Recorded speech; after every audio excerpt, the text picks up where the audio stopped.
Hello, and welcome to Take Back WBAI Coalition's website. My name is Bernard White, and we're here to try, and I say we because we were working as a coalition, and we're trying to collectively come up with strategies to get information to you so that you can make clear decisions about what's happening at WBAI, because we feel that you've been fed a lot of misinformation, a lot of things that have been made up and given to you for a specific reason, and that is to cover up what in fact is happening not only at WBAI, but what is happening throughout the entire Pacifica network.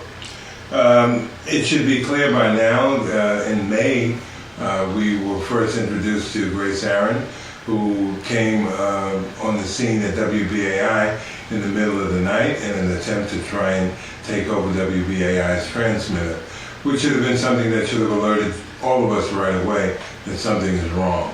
If this was a good action, if it was something that was wholesome, it could have happened during the day. She could have informed the station manager and then walked over to the transmitter and changed it. But this happened in the middle of the night. Why? Because that's how these folks operate. They are in the process, for those of you who've been listening to WBAI on a regular basis, of changing the programming. And if you notice who is coming in to do programming at WBAI. In the past, whenever I've mentioned this, they said, well, Bernard, you're trying to play the race card. Well, it's not a race card.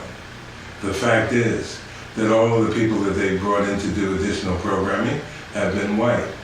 And not to say that white folks shouldn't be at the station, of course that's ludicrous.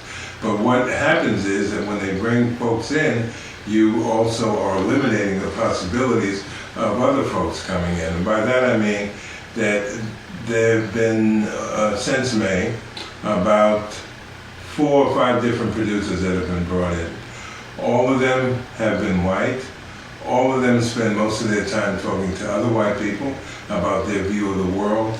And what has been missing in this new insertion of energy that Grace Aaron talked about is the community. People from the community have not been given the opportunity to come in and speak. And most of the people that these folks have talked to, in fact, I would say at least 99% of the people that they've talked to have been white, and at least 100% of them have not been members of our community. So it is important to understand the programming change in those ways, because then you can see what the long-term strategy is. We have on the West Coast the combination of Grace Aaron and Carol Spooner, who's resurfaced, who's the people who are trying to move the entire network.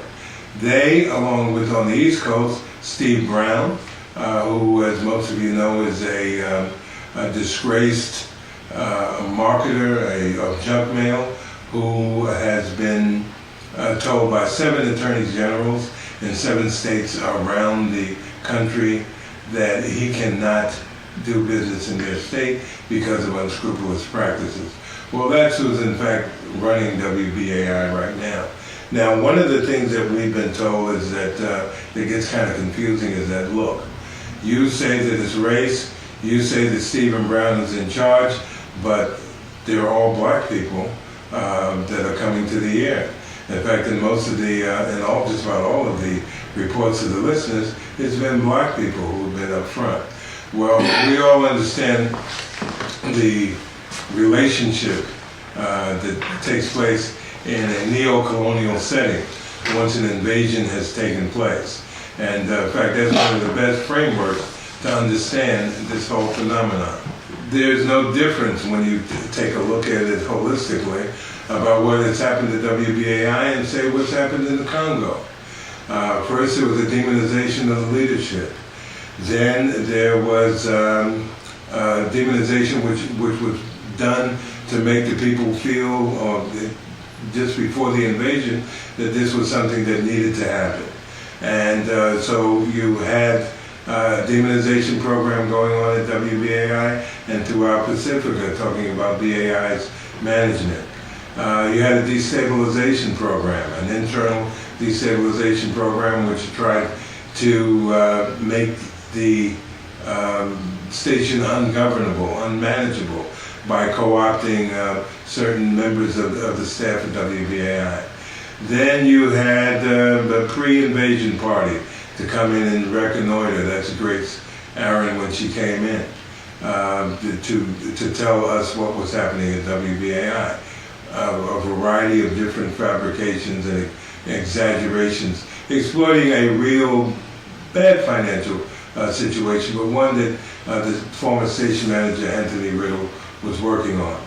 Then you had an invasion that where folks came in and there was a regime change where both Riddle and myself were removed, and then after that you had the extraction of the resources, which is the reassignment of our airtime to people that they wanted, and then you had the neo-colonial situation where you prop up people who look like they belong there when the real power is elsewhere. That's what's happened in most of these imperialist moves.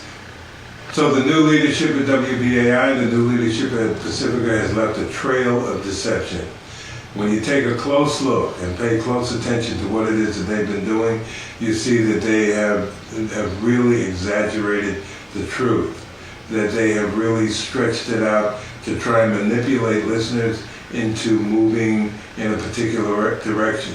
I've always had faith in WBAI's listeners as being able to discern what is real and what is not real, and being able to understand who's telling the truth and who's not.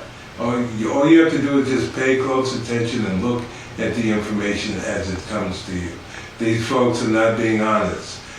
We've had several fund drives, and when you were all told that these fund drives were whopping successes, next thing you know, there's another fund drive coming up. I understand and appreciate how people responded to the first two fund drives because they were told that the station was about to go under. And that was not really the case. It was an exaggeration. But, you know, things are going to get better because I know that you're going to respond. I know that you're going to see through this charade that's being perpetrated upon our listeners, and that based on the information that you get, you're going to make correct decisions. And one of those times of making a correct decision is coming up. There's an election that's going on right now, and you need to vote in that election. And I have no problem in saying you need to vote with the Justice and Unity ticket because these folks are honest. Many of them you know. Many of them have a long history of working in the community, and people who we trust have trusted in the past to bring us information. And I think that that's what you need to vote for. You need to vote for the entire Justice and Unity ticket, and perhaps we can get rid of some of these scoundrels who have taken over the board. It is very important that you do so. This election this election will definitely make a difference.